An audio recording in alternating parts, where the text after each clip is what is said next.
Now I can see. Good morning. Good morning. How are you guys doing? Pretty good. How are you? I'm good. I'm good. How did you guys do the test yet? No. No. Okay, that's cool. Any questions before on that topic? I did mine. You did. How was it? It was actually not so bad. It was kind of like the quiz we been doing. Mm-hmm. So, like, I think the quiz itself and the study guide you sent really helped too. Oh, good. And I since it was an open notebook, so I had all prepared. So that helped a lot. Did it feel like it was helping you process the material one last time before we go to the next thing? Yes, yeah. In general, I also feel like the quiz is also like that. Like it kind of summarizes like the chapter that we've been doing during. So yeah, it was similar to that. So that's good. Hi everybody. We're just talking about as we chime in about any questions for the test before you guys take it if you haven't yet, or anything that's not clear about this first section yet that we've been doing. Because today we'll move to part 2 of the class.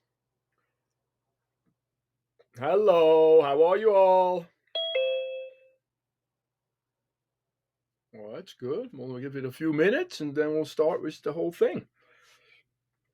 Let's see here. I've got here. Good morning. Any questions, anybody? Just speak up. Again, rules in here. You just talk. You don't need to hold up your hand or anything. You just interrupt me. That way, it's different than a classroom. Although I do it like that in a classroom too. But that way, we have a little dialogue because I might not see your hand, and I want you to be able to get clarification when a thing comes up. All right. Please keep that in mind. Check on the actual exam that it's due tomorrow. We have one attempt, right? That's what I saw. Okay. Yes, one attempt. If you really have a problem with the technology and something messed up or whatever have you go, then I'll watch it in the back. I can see what's going on a little bit, and I'm not here to punish you. To reach out to me.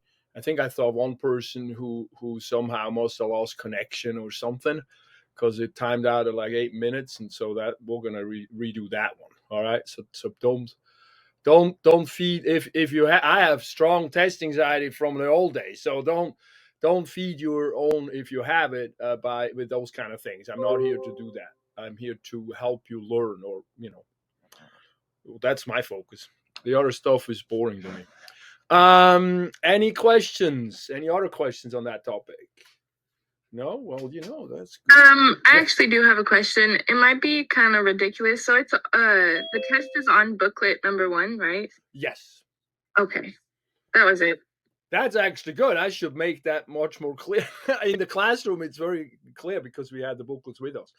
But yeah, the test 1 is really just kind of get that small, that the beginning stuff out of the way, the stuff we can't really see and touch. And now what we do is we segue into the muscle and into the bone chapters.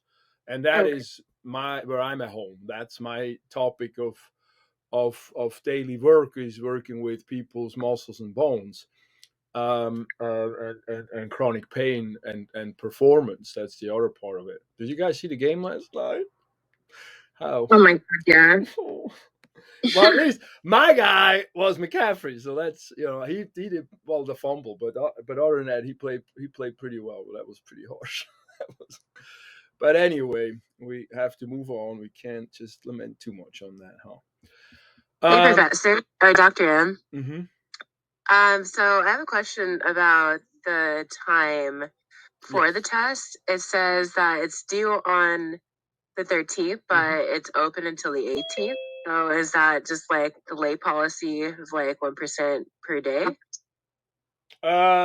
Yeah, because I always end up having some people who for some reason can't take it. Okay. And I'm playing around with that. Last semester I just closed it on the 13th, and then did reopen it a little bit for people. So I really want you to close it on the 13th. I'm going to start hounding you if you haven't finished on the 13th.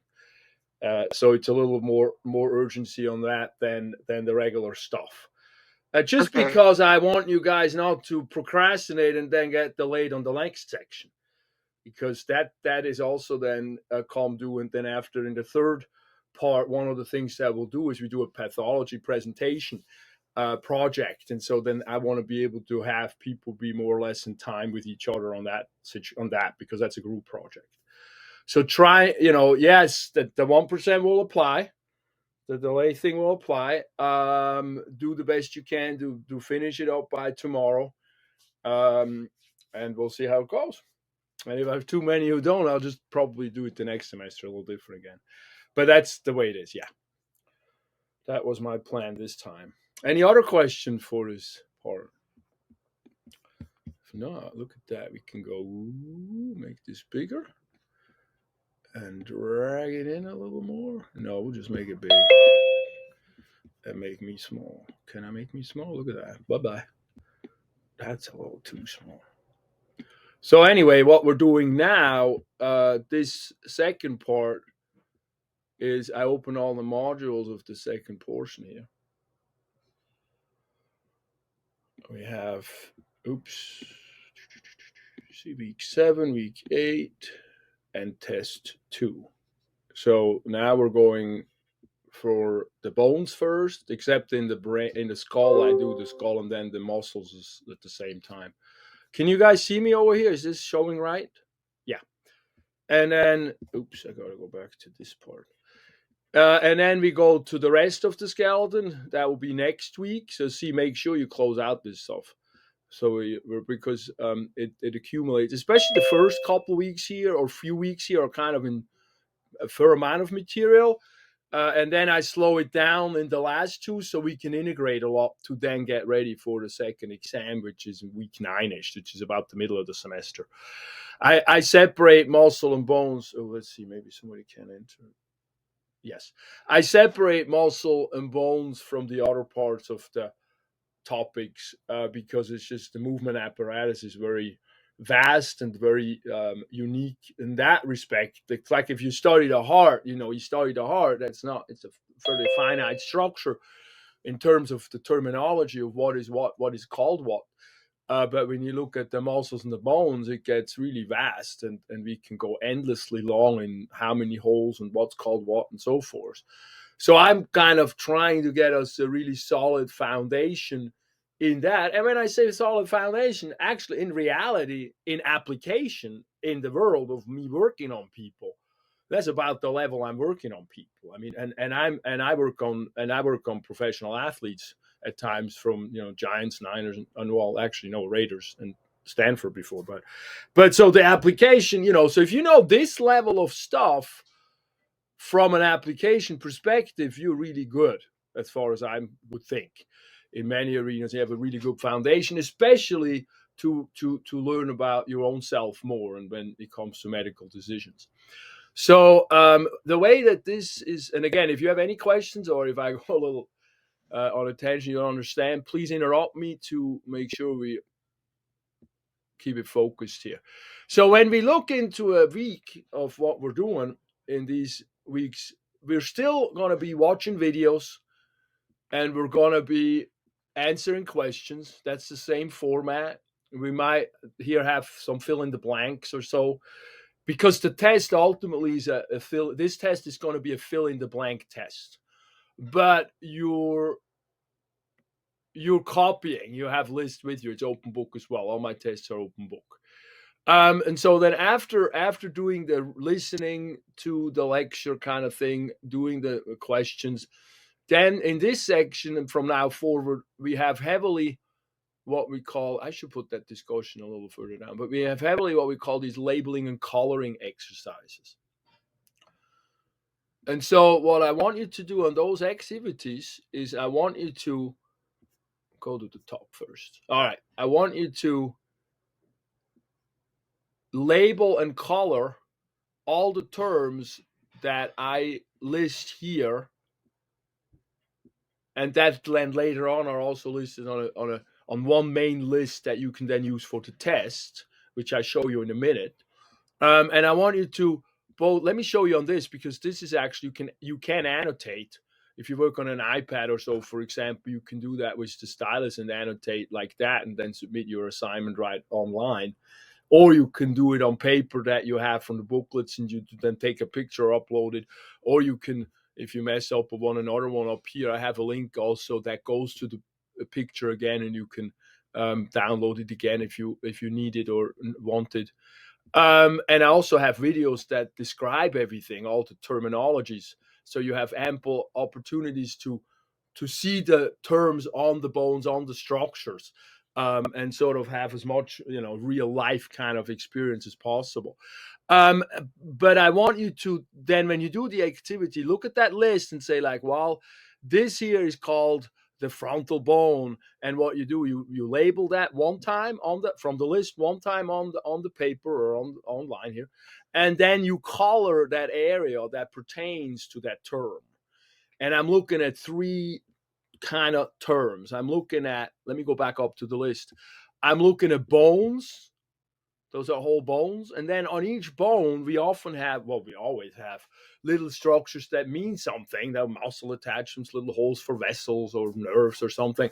And then those are other labels. So we have bones, and we have those smaller labels that I want you to label as well. And so, for example, if you look at the frontal bone, that first one, you probably want to look at this picture here, and this whole thing here is going to be the frontal bone, because it's in the front of your body. So actually, as much as terminology makes sense to me with what I already know, like the frontal bone is in the front of the body, which is a great segue to understand where it is, a great memory device. Whatever I can attach a term to is really great to use. And so make sure, even though it sounds silly, that's why I bring up the frontal bone. It's totally the best way of studying this stuff. And then the reason why I'm using coloring is also because we have shown neurologically that if we do an activity like coloring, we slow it down, and we are able to absorb the term much easier and better that way.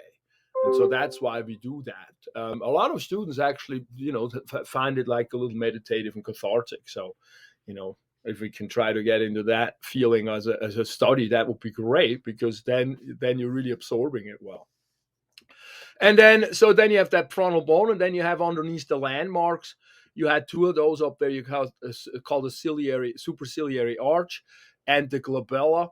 And those are landmarks. They're structures on the bone. And so the glabella will be here, and the superciliary arches will be here. And so you label that, and then you color the area it pertains to.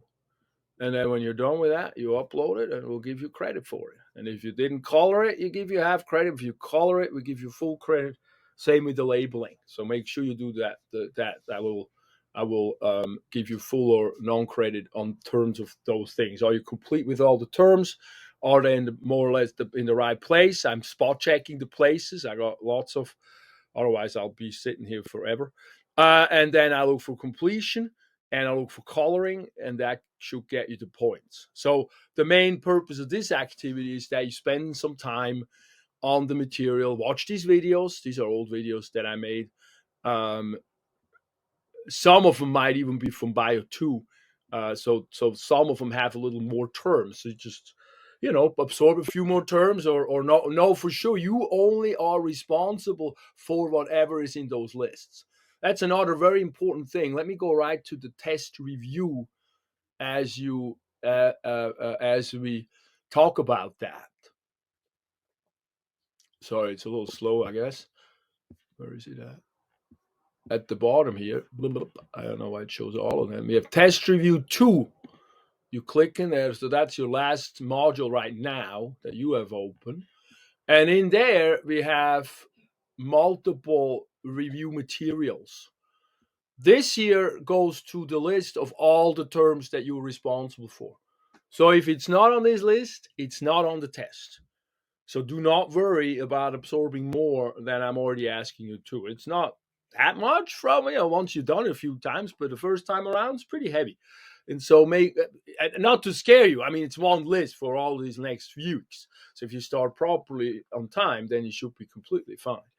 But don't, delay it and too much, because time is also another essence. You need to go back over this material a few times. So then on the second tab here, I have review materials, that's when I still had a little more hair. Review videos, I have 4 of them. I go through all the terms in sequence. Well, this is called this, and so forth. So those are great, because some people just print out the list and start watching these videos. And as we go more and more through the terms of the muscles and so forth, the weeks go on, then you have multiple ways to repeat it and absorb it. Then the other thing I've done is, because this is also what we do. Oops, look at that. That was last semester. This is also what we do. We go into the classroom now, and in the classroom, we don't go this Monday, we'll go next Monday and start review then the skull and the facial muscles on models. And also start doing the health kit activities that we have in this period, which are we're going to evaluate our workstation, because we're talking about posture kind of stuff. We also evaluate our posture, and then thirdly, when we get to the muscles, we will do what we call it. What it is. It's an injury prevention evaluation, and so I'll guide you through some of that that's from the orthopedic world, which is really kind of, it's kind of cool how we can evaluate a lot of stuff or weaknesses in us that then help us not get injured if we strengthen those or stretch those muscles a little bit.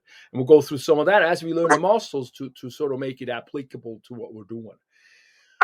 Question? No? Okay. And so what I've done back here is I have study sessions that I've recorded when I go to the classroom the previous semesters, and I record some of the pieces that I lecture on. And last semester I came in clown costume, so people would show up and have a little fun. It worked a little bit. I'm not sure I'm going to do it this week, but I'm keeping you guys guessing, of course. And then last but not least in here are going to have pictures of all the models. You can download that. There are pictures of all the models. Let me see here. Somebody's not on mute, I think. Oh, right, Rocky, you can just ask whenever you have a question. You don't have to have hand up. Just speak into me. Your question? No? Okay. If it comes up, just speak into me. So if you click on here and download or open it, I won't do it now because it's going to take too long with all the stuff open on my computer. But when you open that, you got pictures of all the models that I use for this second test. And so in second test, when we go to the test, actually, the way it's done, I'm gonna leave the student view so I can actually visualize it for you guys. How I'm asking questions on this second test is gonna be. Sorry, it's taking me a second. There we go. It's gonna be pictures that I took when the pandemic just started, and then I also made little videos, and so I have both of them showing.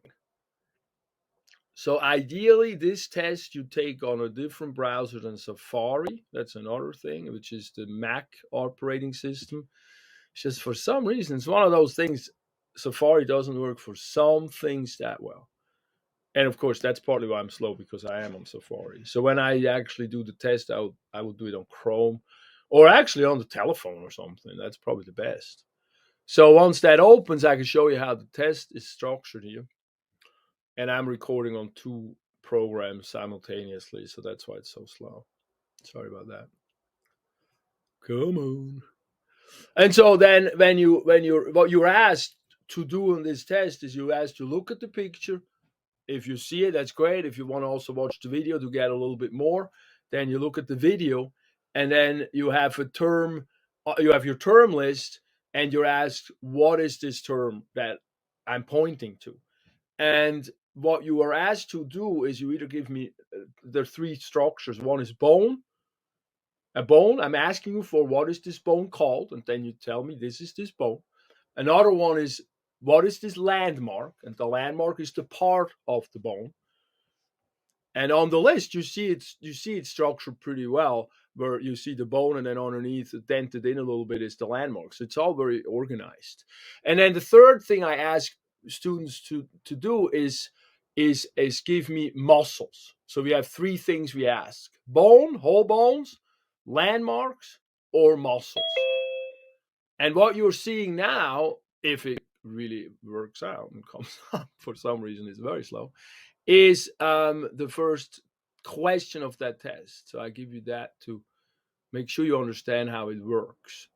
While this is loading, do you guys have any questions that come up? No? Well, that's good. Ta-da! I don't know why this is so slow.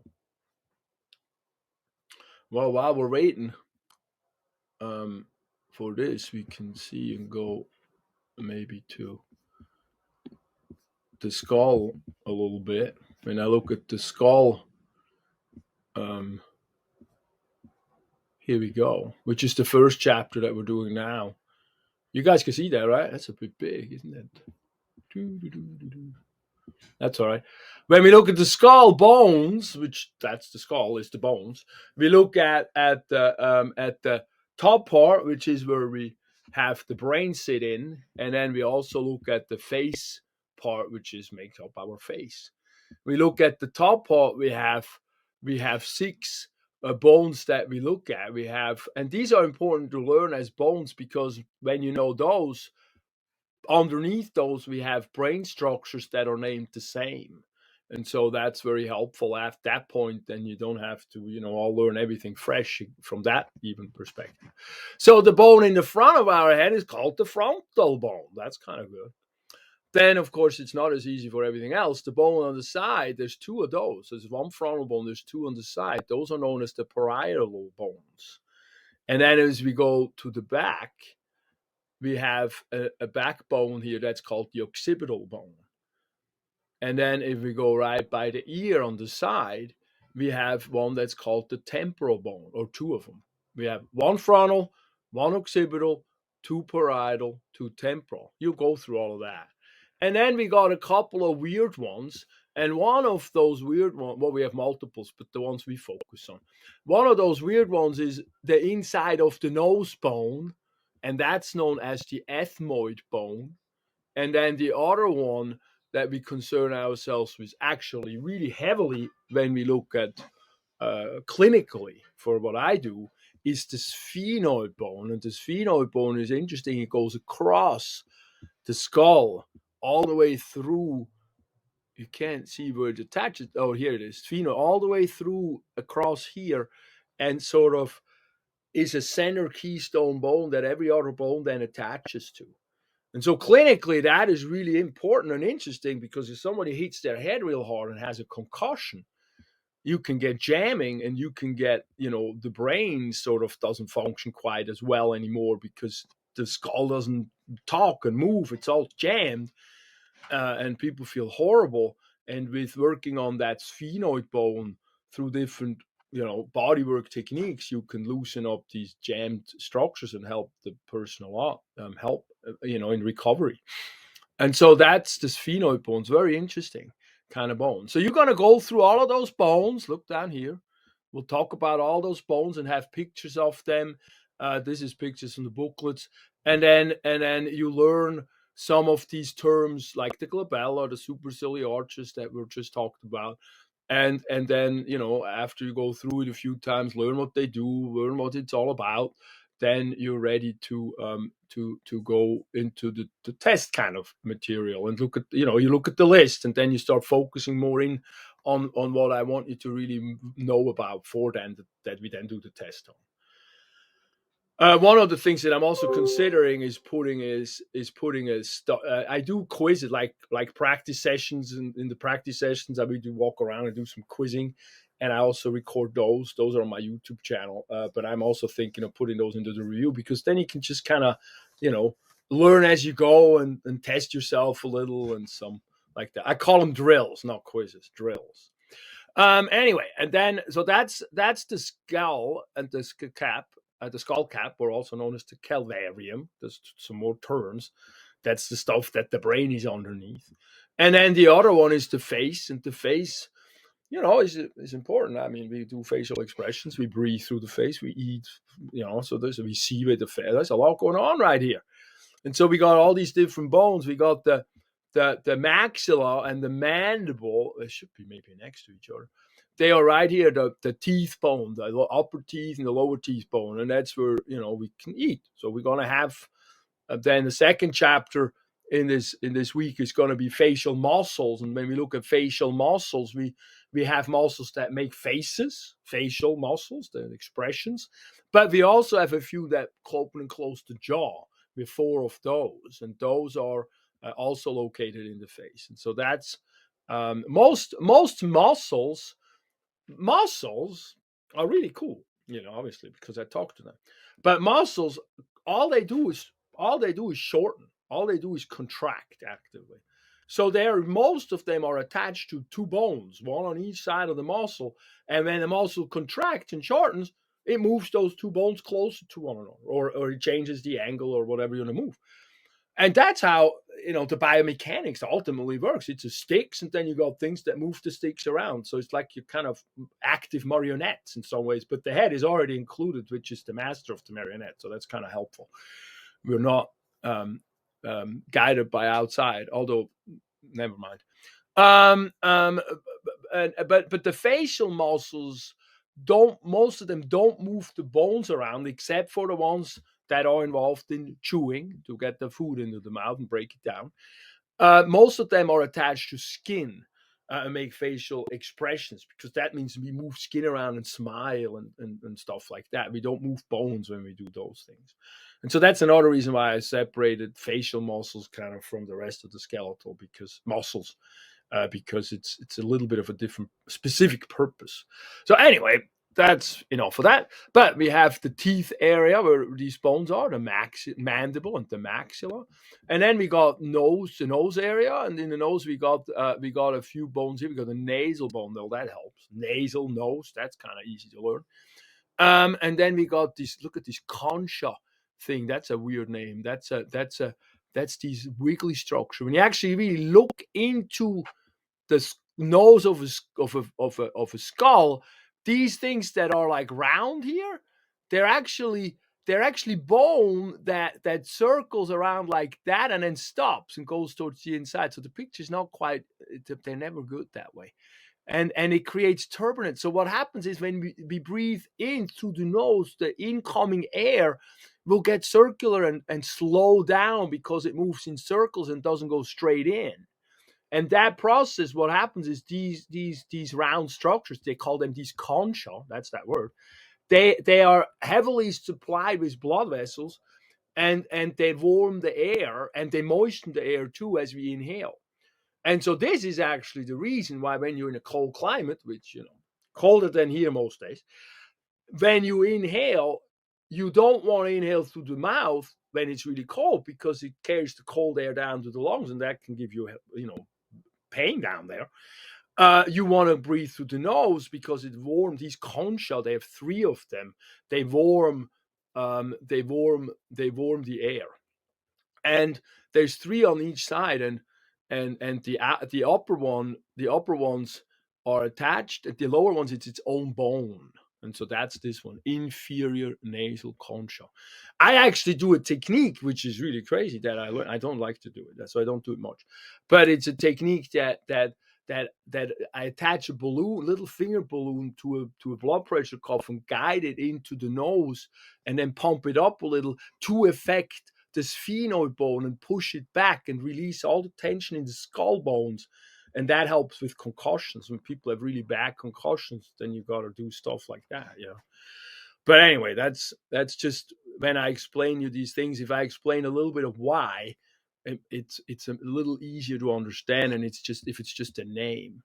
So that's the nosy stuff. So this nosy stuff, and then we have, look at this, the zygomatic bone. That's a cool name. That's really a name I like. Look at here. That's the cheek bone right up here, and that bone has a muscle attached that goes to the corner of the mouth. And when you lift that up, then you're smiling.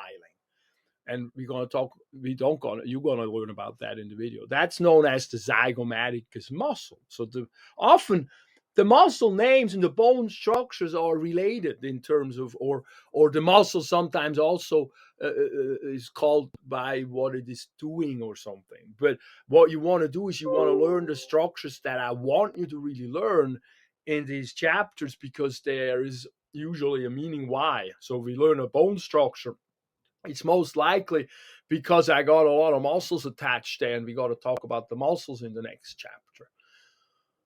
Anyway, that's enough of that. So the cheekbone, and then we have the eye socket is also an area where, what happens here. And we have, well, actually the vomer bone is also here. That's helps separate the left and the right nose part. And so that's in here. It's not on the test list, but I'll talk about it. And then we have a bone in here that we can't really see on this. It's called the lacrimal bone. Oh, it's right in here by the punctum here, by the inside of the eye. And that's a bone that helps with tearing, which when we have tears come from the outside of the eye socket and move across the eyeball and then drain into the nose through these lacrimal bones. So if you see the word lacrimal, you're thinking of tears. And so that's kind of, so that's why when you have tears or something in your eye, you don't want to rub it towards the outside. You want to rub it towards the inside, because you need to flush it out of the eye and not keep backing it up because the eye tears are made out here and they go across the eye and then drain into the nose there. So that's another mama's trick. So now at least you know why when your mom tells you that, you know why. If she did. My mom did. I never understood why. So that's kind of the chapter of the skull right there. And then when we move to the chapter of the face, the way I structured that chapter, this is actually the only chapter that I really structured myself from beginning. And I was like, how the heck are we going to learn facial muscles? Because it's like, these are long names and those can be a little boring. Well, we did facial expressions. So I go through mugging with muscles. When we look at why do we have these facial muscles doing these faces, it's not like, well, we move, we walk, we got to grab things with our hand. No, this is to communicate a lot, to eat, to illustrate speech, to express ourselves. And so we actually have emotions that are expressed in the face. And we have 7 universal facial expressions of emotions. We have fear, happy, surprise, sad, what's that? Anger, contempt, disgust. And what I've been doing is I just, in the videos, will go through those 7s of these emotion things briefly, have little pictures with it, the snarly thing. But then what we do is we go more and learn to understand which and this is the funny one, because when I made this contempt, which means I feel bigger than you, better than you, this guy was president. And that's how old this stuff now is. Sorry, I shouldn't say that, but the material doesn't really change. And I said, I can't put the president up, and that would be not, I'd get in trouble with doing that. Well, then I thought I'd put up a picture of this guy, but then he became president too. So anyway, that wasn't on purpose. But I decided not to remove it. And then I have, you can see what the faces do, which is kind of cool because you can learn how to read faces a little bit if you understand. So it is useful because, if somebody's angry, you might want to not angry back. You might want to figure out what to do about that before you get into a bad situation. And of course, most of them, we intrinsically know how to pick them up because that's, what we're learning as humans and as animals as well. You can make a really strong, angry face with your dog. They understand what you're talking about. And then we already talked about this mostly. And then we go in here through these muscles on the face that make these facial expressions. And we talk about in the muscles then which muscle does which facial expression and helps why. And so that way, my hope, or it's been working so far pretty well, is that we understand better of what these muscles do, and therefore also, remember them better by name. but it's not only, well, this is called this is called that, and that's just, I don't know, that doesn't make no sense to me. Any sense? Do you make sense what I'm talking about, everybody? I'm just doing sort of a monologue here. Feedback. Am I alone? No, I got some people here. Hello. No, I'm still here. Oh, okay, good. Does that make some sense? Yeah. All right, good. Because then I think the last thing that I need to really stress on this chapter is, as we start talking about the muscles, I talked before, they're mostly attached to bones. The facial muscles are a little different. But when we talk about the attachments, this is the bicep. See, it's attached here at the shoulder up here, and then by the elbow down here. And when we shorten that muscle, what happens is the forearm bone moves closer to the shoulder. So we actually, what that's called flexion. We'll talk about that as the terms go. I'll have a chapter where I explain to you like 5, 6, 7, it's a normal 6 or 8 terms, I think, that we really use to describe the different motions. It's not that complicated. It's like four motions and then the opposite. So you'll be fine with that. But what I need you to get started to understand is we use these terms for muscle attachments, and they're called origin and insertion. And these terms are muscle attachments. And the origin is because there's 2 of them, so they can't just say muscle attachment 1 and muscle attachment 2. They could, but they didn't. So the origin is the one they named that way because it's sort of the foundation, the anchoring of the muscle. So if you visualize bending the elbow, well, this here doesn't move. This down here moves. And so the origin is the foundation. It doesn't move. It's stable. The insertion is what moves. That's the other muscle attachment. So generally, that's sort of how I view those. You will never have to really worry about this. You just have to understand the terms and technically what it does, because it's easier to then get the understanding of what the muscle does often. Is that too overwhelming, or that's all right? That little sense. Okay, I just wanted to say that up front because often it comes back as a question mark, and I don't, we need to eliminate those question marks as much as we can. Anywho, so that's that, and then let's so that's the second chapter, really. That's about it, what that does, and then you do questions on it, and after the questions you do let me go to modules here. After the questions you do these labelings, and you label from the lists, and then let's see what else we have this week. God, this is just slowed down really badly. I'm sorry about that. I am sorry. Let me see over here what else we have.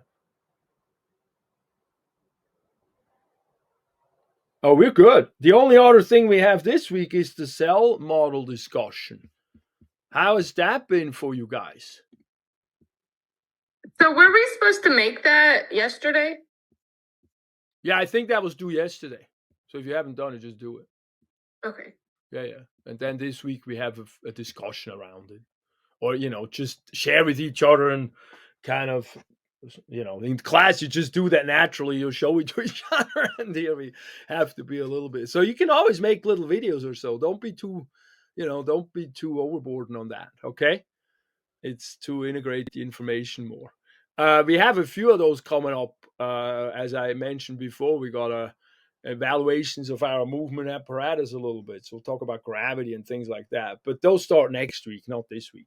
And so this week you really don't have too much other than the label coloring, the skull, getting into that. Good. All right. Well, with that, I am pretty okay to let you guys go. Any questions on your end?